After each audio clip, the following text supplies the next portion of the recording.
Bismillahirrahmanirrahim. Assalamualaikum warahmatullahi wabarakatuh.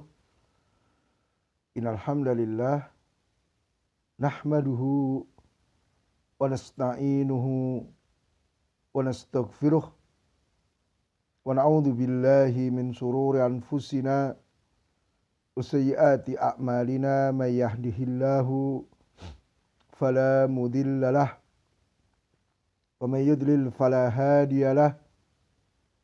Asyhadu an la ilaha illallah wa asyhadu anna Muhammadan abduhu wa rasuluh, amma ba'd. Bapak Ibu para pendidik yang dimuliakan oleh Allah Ta'ala, kita masuk di kaidah ke-20,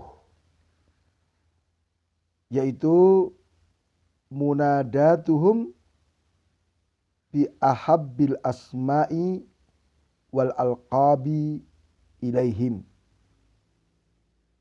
Memanggil anak-anak dengan nama atau kunyah atau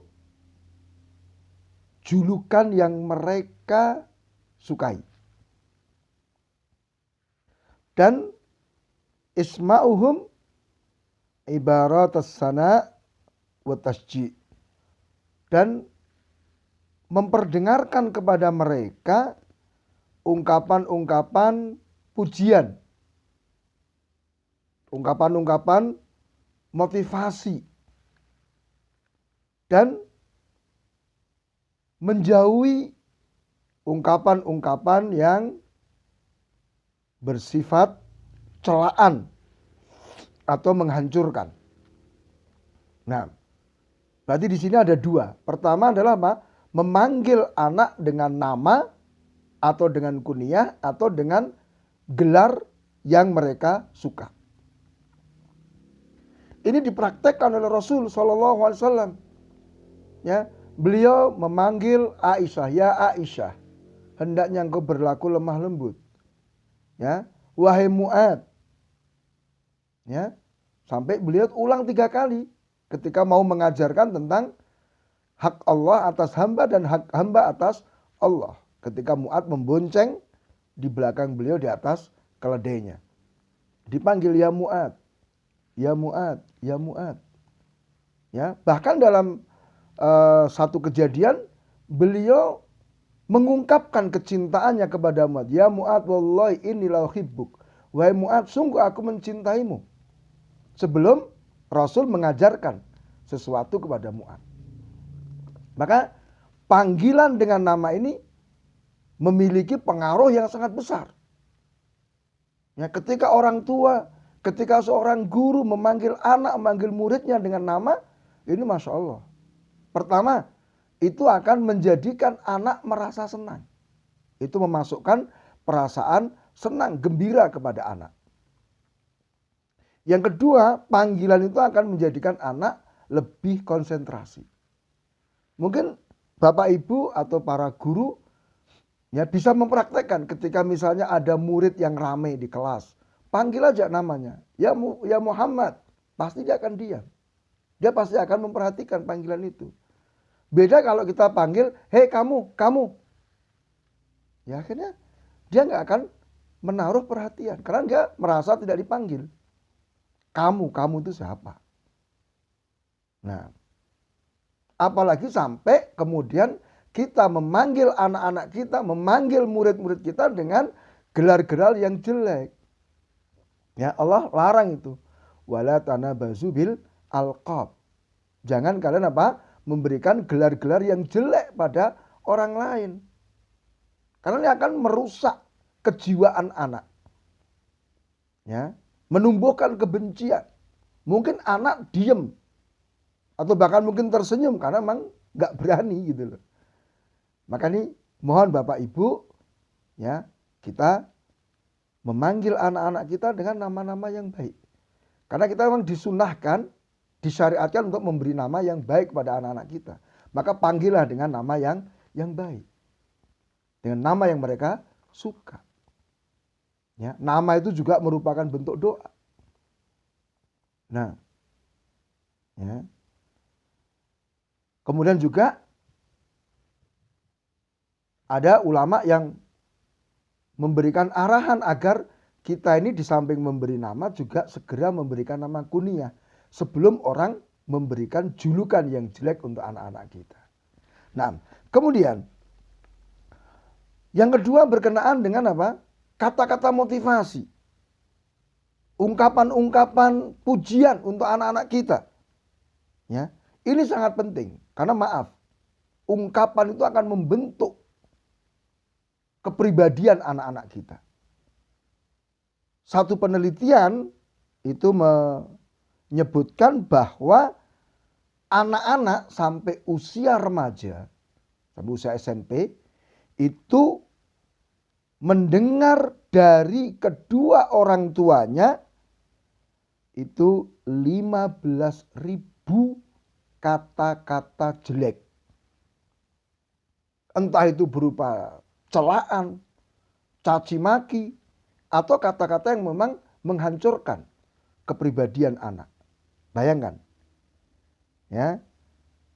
Apa yang terjadi pada jiwa si anak ketika dia terus mendengar kata-kata yang jelek. Kata-kata yang menghancurkan dia. Maka anak akhirnya akan meyakini, oh iya memang saya jelek seperti itu. Berikutnya adalah apa? Ya dia akan melakukan perilaku-perilaku sesuai dengan keyakinan dia tadi. Oh aku anak nakal kok. Akhirnya apa? Dia melakukan kenakalan-kenakalan yang dia mampu untuk lakukan. Ya. Maka hendaknya hati-hati di sini. Ya. Maka hendaknya kita mensifati anak-anak kita dengan sifat-sifat yang baik. Ya. Jangan sekali-kali mensifati anak-anak kita dengan sifat-sifat yang jelek. Karena itu akan berubah menjadi perilaku, bahkan menjadi apa? Tabiat anak kita. Kalau sering kita ulang kata-kata yang jelek itu. Nah, maka anak itu akan merasakan apa yang bapak ibu ucapkan kepadanya. Ya. Maka kalau anak itu merasa dianggap oleh orang tuanya sebagai anak yang soleh, anak yang baik, anak yang taat, anak yang beradab, maka ini akan memacu anak melakukan perilaku-perilaku yang baik, yang beradab dan seterusnya tadi. Tetapi sebaliknya ketika dikatakan kamu itu anak nakal, kamu itu begini jelek, ya akhirnya anak akan berperilaku jelek. Nah, ya, karena itu akan muncul di pikiran dia. Menjadi keyakinan. Terus akhirnya apa? Akan dibuktikan dalam praktek perilakunya. Maka Bapak Ibu, hendaknya kita bersabar menghadapi perilaku anak-anak kita yang mungkin kadang menyimpang. Mungkin salah. Jangan langsung memvonis, oh kamu nakal, oh kamu orang anak jelek, oh kamu anak bandel, kamu anak bodoh. Jangan. Ya, tetapi kita bersabar. Kita bersabar. Jangan langsung memvonis. Tapi hendaknya kita ajak bincang dengan anak-anak kita. Kita ajak diskusi, kita ajak ngobrol. Kenapa kamu melakukan ini? Kenapa kamu nggak bisa mengerjakan ini? Gitu loh. Maka nanti Bapak Ibu ada ungkapan yang sangat berbeda sekali. Ketika anak kita melakukan kejelekan, kesalahan, maka hendaknya apa? Yang kita kritik adalah perilakunya, bukan orangnya. Ya. Jadi misalnya anak kita melakukan perbuatan yang jelek, nakal misalnya. Maka jangan sampai kita mengatakan kamu anak nakal. Kamu anak bandel. Tapi hendaknya kita katakan, Nak, atau Muhammad, atau siapa namanya, kita panggil namanya, kenapa engkau melakukan perbuatan itu? Yang itu merupakan perbuatan yang tidak baik. Perbuatan yang tidak disenangi oleh orang lain. Maka ini beda banget. Yang pertama kali kita berarti apa? Menghukumi pribadi si anak. Yang kedua kita adalah menghukumi perilakunya. Ya. Maka ketika kita bisa mensikapi dengan bijak kesalahan, penyimpangan perilaku dari anak-anak kita, maka anak kita pun juga akan berusaha untuk merubah perilakunya. Ya. Anak akan merasa diperhatikan. Teguran dari ayahnya atau dari ibunya, dia akan rasakan sebagai bentuk kasih sayang, kecintaan kepada dirinya. Tapi kalau langsung dikatakan kamu anak bandel, kamu anak nakal, maka ini adalah apa? Menunjukkan bahwa orang tuanya nggak suka. Anak akan merasa orang tuanya itu benci kepada dia. Dia akhirnya apa? Merasa aku adalah anak yang jelek dan seterusnya. Sehingga akhirnya apa? Ya udah, aku jelek kok. Akhirnya ya dia tetap bertahan dengan apa? Perbuatan-perbuatan yang menyimpang ini. Maka Bapak Ibu, mari kita coba merasakan kepada anak-anak kita perhatian kita, kasih sayang kita, kelembutan kita, kehangatan kita melalui sikap atau melalui apa? Ungkapan-ungkapan kita. Bahkan kalau perlu ya sebagaimana Rasul Shallallahu Alaihi Wasallam memerintahkan kita, kalau kita mencintai seseorang karena Allah, ungkapkan, sampaikan. Seperti Rasul SAW tadi, ya Mu'ad, wallahi inni la uhibbuk. Wahai Mu'ad, betul-betul aku mencintaimu. Ya. Tapi kalau kita misalnya tidak bisa mengucapkan seperti itu, minimalnya apa? Melalui sikap. Sehingga dari sikap itu anak merasakan bahwa kita betul-betul mencintai dia. Dan ini akan sangat berpengaruh pada kejiwaan anak-anak kita dan akan membentuk perilaku pada anak-anak kita. Demikian mudah-mudahan bermanfaat. Subhanakallahumma bihamdika asyhadu an la ilaha illa anta astaghfiruka wa atubu ilaik wa billahi taufik. Wassalamualaikum warahmatullahi wabarakatuh.